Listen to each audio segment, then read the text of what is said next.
Gotta build up speed. Oh my God. Oh!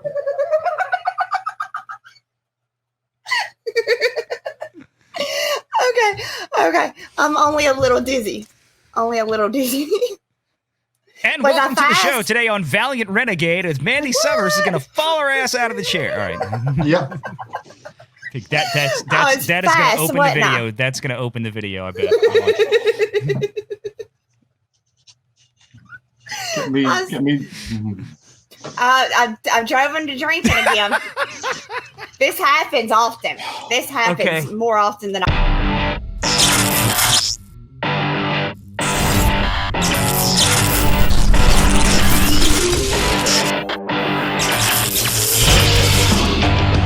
Renegade Online. So this video was shot a few weeks ago in anticipation of the new launch of Jack the Ripper Vampire Hunter from Mandy Summers and Peter Gilmore.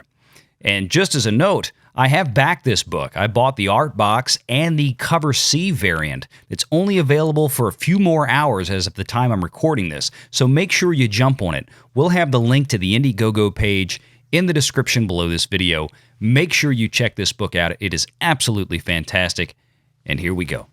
All right, so with me today is Mandy Summers and Peter Gilmore to hear talk about their new book, Jack the Ripper Vampire Hunter. And I know we already started. Mandy can't just keep a straight face, but that's all right. So this wouldn't be fun any other way. So Mandy and I have kind of talked about this a little bit before at the end of the last video that we did, and she kind of talked a little bit about the book, but I wanted to have you both in here to have a conversation together to kind of walk me through, I guess, first of all, how you got started doing this kind of thing, working in this industry, honing this kind of art, kind of where you started to where you got now. Maybe talk about some of the books that you've done before, and then we'll go into Jack the Ripper. All right, so ladies first. Mandy, how did you get started doing the comic book stuff? I mean, what got you into this? Well, I've always read comic books, since as far back as I can remember. But I think the main thing that got me into making my own was I had went out and bought Rainbow Bright. They did a new series on it, and I was all into it. I was going to read it to my little one. I was so excited. And I don't know. I mean, don't get me wrong. It wasn't that great. It was kind of a crap story, but I stuck with it through the, 6 or 7 issues. Well, I went to go order a new one from my comic shop, and they had been canceled. And I'm like, why can't I get this anymore? Where is the next issue? What the hell is going on? So I started Googling it. And through Googling it, I ran into this giant rabbit hole of SJWs and what they are. And then from that, I found your boy Zach and all the stuff that's going on with him. And then I found Ethan and I found Comicsgate. And I thought, you know what? I'm not one of those that are going to go out and, protest or fight the power, anything like that. But this was a way I agreed with what they were saying. I had noticed a decline in the quality of comic books I quit reading them because of it. And I just assumed that's where the world was at. That's what we're doing now, I guess.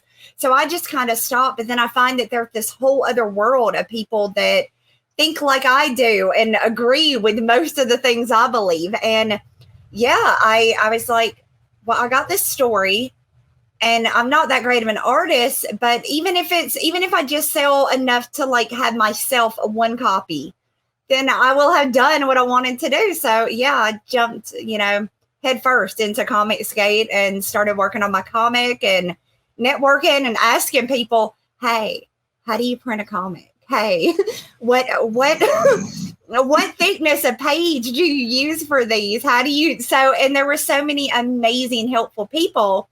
I mean, Peter was one of them. I asked Peter a ton of questions through Wart the Wizard of what do I do? How do I do this? So yeah, I found a group of people that I liked and I was like, I want to be a part of it too. So now I'm here and they're stuck with me. Peter's face saying it all during that one. Right. So Peter, how about you? Well, I went out to buy a Care Bears comic one day. No.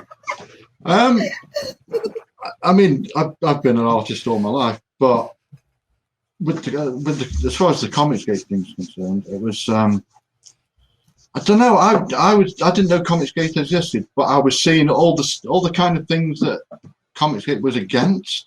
I was kind of seeing that stuff and getting pissed off at it.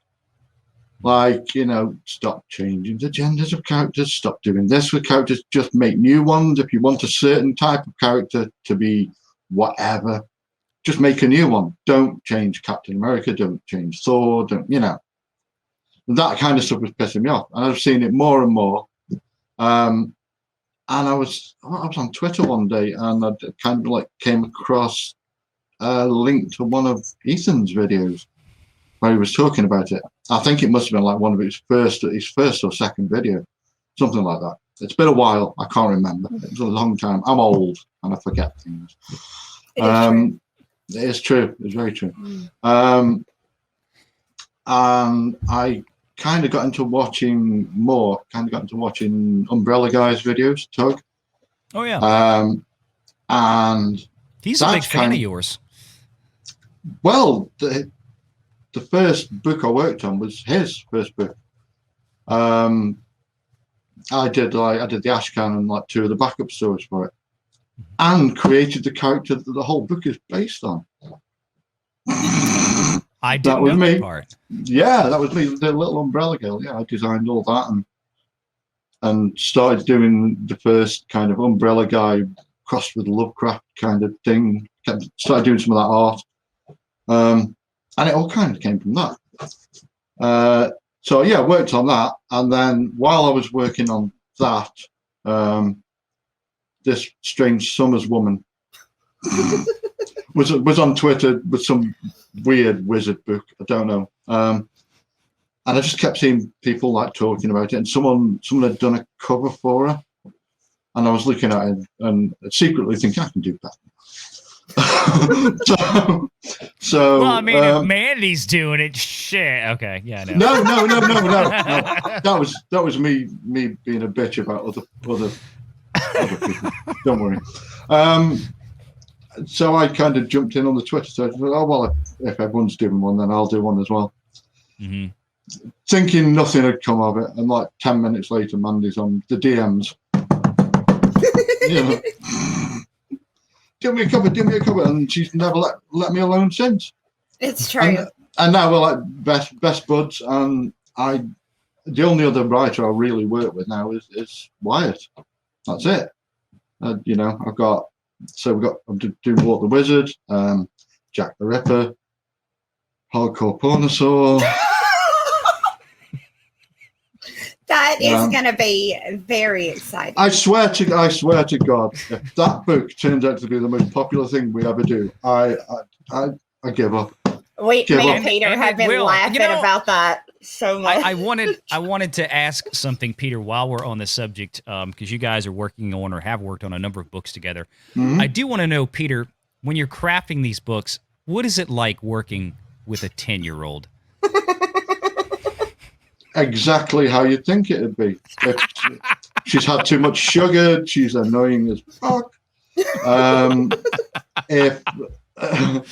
If she's got up on the wrong side of the bed in the morning, she's evil.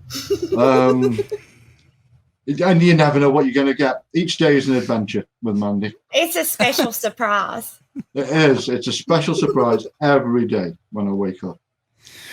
So let me ask you, I mean, you guys are going into this new book, and this is obviously the focus of today, because, you've got this book launching. It looks to be something spectacular. This looks to be something very different than what I've seen, you guys put out before. The art, the story, the seriousness of it. So tell us a little bit about, and you guys can kind of take this together or, however you like. But tell me about the inspiration to create Jack the Ripper Vampire Hunter, this new book that you've got coming out. I am actually going to pass this one over to Peter because this is actually he's the one that came to me with this idea. And I was like, hell yeah, because we do that. We often will sit just in a back room or on the phone and would just kind of shoot ideas back and forth. And to decide what we're going to do next. I know Peter's my artist. We're going to do everything together. So, what are we going to do next? And this was Peter's baby. He's been talking about doing this book since, I don't know, probably since we first met. This was one of the first ideas he had, but I was right in the middle of the Wizard. And then I don't know, we went to Super Dead, but now it's time for Peter to do his baby. We've got maybe 8 books that we're talking about doing, and things always get pushed back. Or so after we'd finished Super Dead, I kind of muscled in a bit. I was like, "Can we do this? Can we do this?" And she was like, "Oh, I suppose so." Oh, I was not. Don't you lie? And I was so. He's like, "Yeah, we'll run a quick campaign, get it done. Yeah, just make it 10 pages. That's enough." He's bullshitting right now. I am, yeah. I mean, it's not this specific book that I've always wanted to do. I've always wanted to do a black and white horror book with super high detail. I mean, I grew up with loving the old Hammer horror films and Universal Monsters and all that kind of stuff.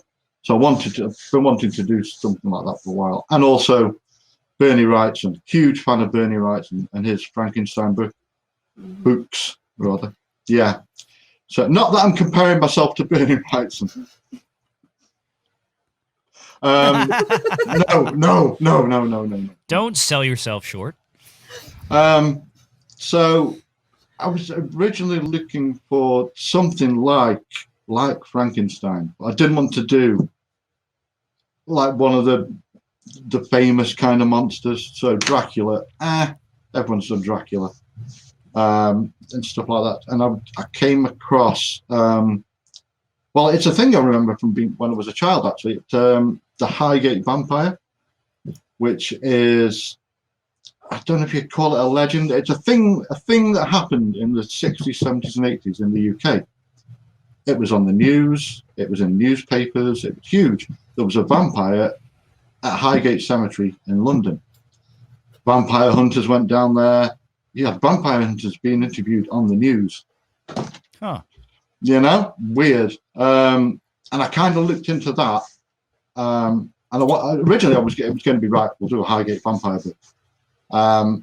So I started researching Highgate Cemetery, and the first person to be buried at Highgate Cemetery was a woman called Elizabeth Jackson in 1830 something.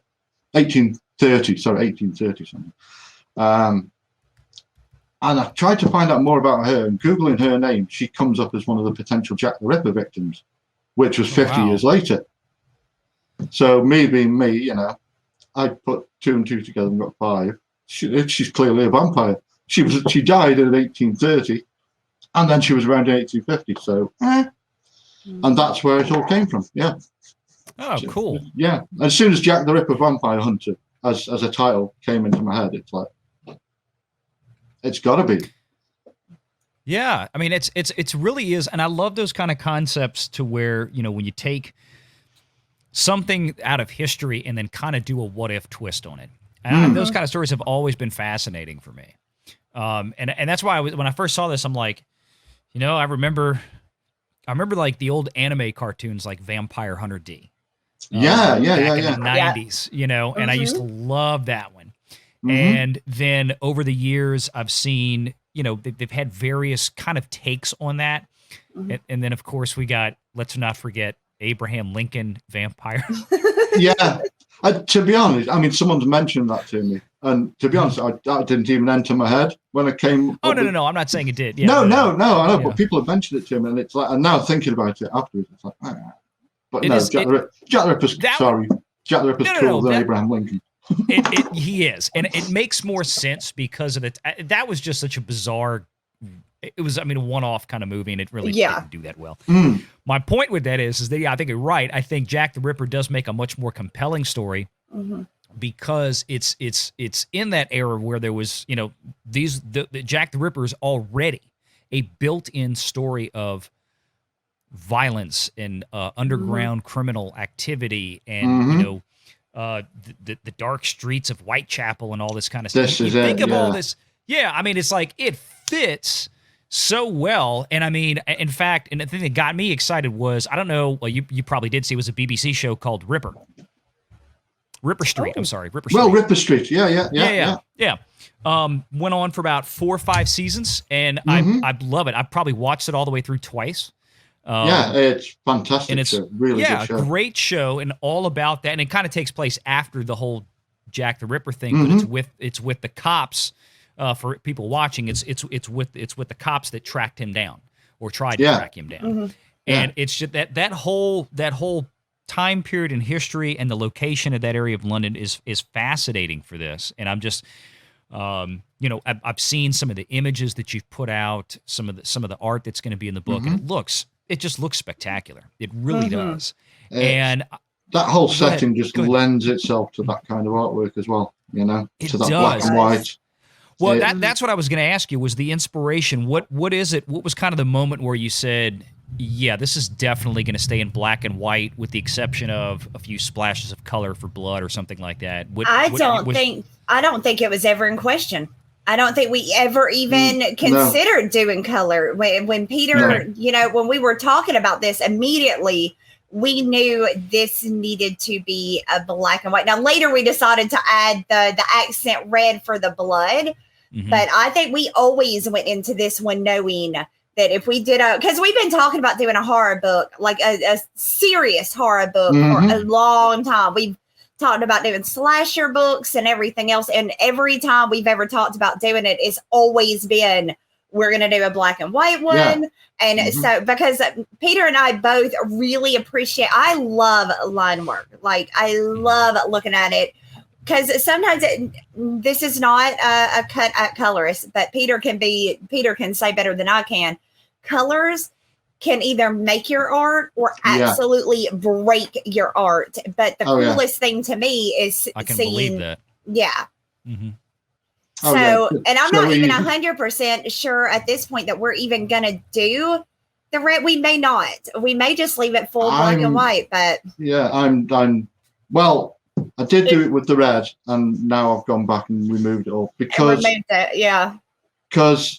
it's it's lazy. It's lazy. It's easy to just draw the black and white images and then splash some red on for the blood, but to draw in all the blood and stuff as well. And this is me. I've had a bit of a flex on the art, Yeah, this is his masterpiece as far as art with this. It is, it's phenomenal. Well, I mean, like with the Goody Bird and Dino Island, both of those that you did, they were so incredibly high detailed. And this one, it trumps it. I mean, it just absolutely, every time I get a page, I'm just like, my jaw drops and I'm like, oh, holy crap, this is our book, Peter. Well, this is it. I mean, I've always been into the black and white line work. I used to, back when I was a kid, I used to get those fighting fantasy, choose your own adventure books. I love those. The illustrations in those were fantastic, like just little line work drawings. And and then like the artwork in like your D&D monster manual and stuff like that, all these fantastic black and white illustrations. That's kind of where I came from with this kind of stuff. Plus my love of Universal Monsters. They were black and white. And better for it, I think. Much better for it. Like, an example would be the Monsters TV show. Originally, that was going to be colour. The original pilot is out there on YouTube in colour. It wouldn't be the same, though, would it? Horrible. It's horrible. Yeah, it wouldn't look the same. It's something about the fact that it was black and white made it... That's what made it great, honestly. That's what gave it that iconic image. You don't get it when it's in color. You don't get the iconic image. So, as far as historically, we're going to put a little bit of a spin on it. We're not going to go... There will be some historical aspects to it. Peter has done research out the butt on Jack the Ripper and his victims and everything else. So go ahead. I kind of went and did all that research, all the groundwork and stuff, so that if Mandy needs any of that, if she needed any of that while she was writing, she could just go, oh yeah, I need that. Or Exactly. screw that. There's Dracula flies in a jumbo jet at the end. doesn't. But That doesn't happen. That does not happen. No, it does not happen. No, I did not pull. It's a tank. Pull something out of hardcore comes in a Sherman tank with the Wolfman. Tank. The Wolfman on a motorbike. Yeah. Oh, great. No. But no, we've done a little spin on it, and so Jack the Ripper is actually on a hunt for an ancient vampire. Well, the ancient vampire he's been hunting for years, but he needs to rest. Even vampires need a time of slumber before they can, they need to, he's starting to look like a vampire. So it's time for him to go to sleep for a little bit, because he's to the point now where he can't really walk amongst humans without people like, oh, look at him, Mm-hmm. So he's going to go into a slumber. But while he's trying to do that, he realizes that Jack is after him. So what he's doing is he is making all of these like vampires, like a whole legion, so he can have them stop Jack while he can go and get his rest. So basically, yeah, that's what's pretty much happening. Jack's trying to get to the ancient vampire. The ancient vampire is just going nuts, like just making legions upon vampires that are all trying to stop Jack from finding his resting spot. So then Jack could go in and kill him. Yeah. But cool. So who better to make into vampires that can easily wander the streets of London at night than prostitutes? I love the concept. I think it's great. And like I said, I love those kind of stories where you take that historical account and then you throw a twist on it that, damn, that works. It could have been. I mean, if the vampire thing. So that's pretty fascinating. So the books that y'all currently have out are the ones that are in production. How can people go find those right now to purchase those? What's available right now? Yeah, so right now you can go to stuntmancomics.com. That is pretty much mine and Peter's site that we use for all of our stuff. If you go there, you can find, we do have some Super Deads left. I don't know if all the Wizards, the originals are sold out. I think they are, though. I think the originals are all gone.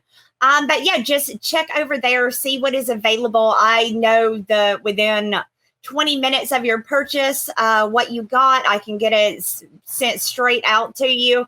So yeah, just go check our store at Stuntman Comics. You can get t-shirts, so you can get all kinds of stuff. And it's a quick way to follow everything that we're up to right now. Really, that's where I put everything. You can find my YouTube through there, my Twitter, my Instagram. Everything is just linked. You can commission me and Mandy to do. You can actually commission us to do artwork, and so that is always where I try to send people, just because that is the easiest way especially if I don't know. There's some people I was following everybody back that followed me for a long time, but then I started getting a lot of bots and weird people, so I had to kind of back off from doing that. So it makes it, though, where a lot of people can't get me in DMs. So that's always where I tell them to go. Just shoot me a message over at Stuntman Comics. I get it. It notifies my phone, and I get it almost as soon as you send it. How many books, or is it just one book? And it's going to be one and done, or is this a series that you guys are going to be having ongoing, or what's the deal there? I think that's up with Peter on that one. What are you wanting us to do another one? Or, well, I think we've kind of shot around doing another book like Jack the Ripper, but use another like murder and make another weird story out of it. Just change up another historical figure. But we've only just kind of tossed around ideas a little bit. I don't think we've settled on anything necessarily next. That's fine. I was just curious. Yeah. The big bad lead head vampire dude. It's obvious from the preview pages that we put out. He's the Highgate vampire. So he's still around in 1980.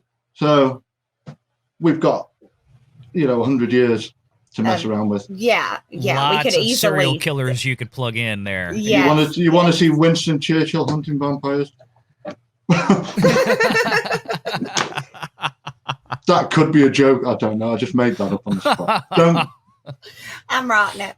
Don't at me, bro. Too late. I'm writing it tonight.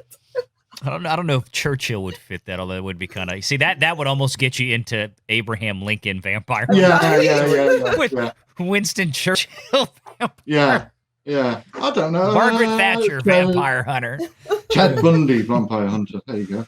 Yeah, something like that. So, well, that's cool. Well, listen, thank you guys so much for coming. I appreciate you being here. You know, at any time, if you got some news to shoot out, let me know, and we'll certainly retweet it. And everybody, make sure that you go check out, and we should have a link at the bottom of this video today. Go check out and pre-order Jack the Ripper Vampire Hunter from Stuntman Comics, Mandy Summers, and Peter Gilmore. We thank you guys so much for being here today. Thank you. Awesome. This is a blast. And you guys, if you sign up for that mailing list of Jack the Ripper Vampire Hunter, when the book launches, if you back the book, you will receive a free print that Peter has done. And it is freaking fantastic. So don't forget to sign up. Also, check out my Subscribe Star. That is where I will be for members over there. Will be able to get discounts to items on Stuntman Comics. So, yeah, definitely check out my Subscribe Star too and get you some discounts.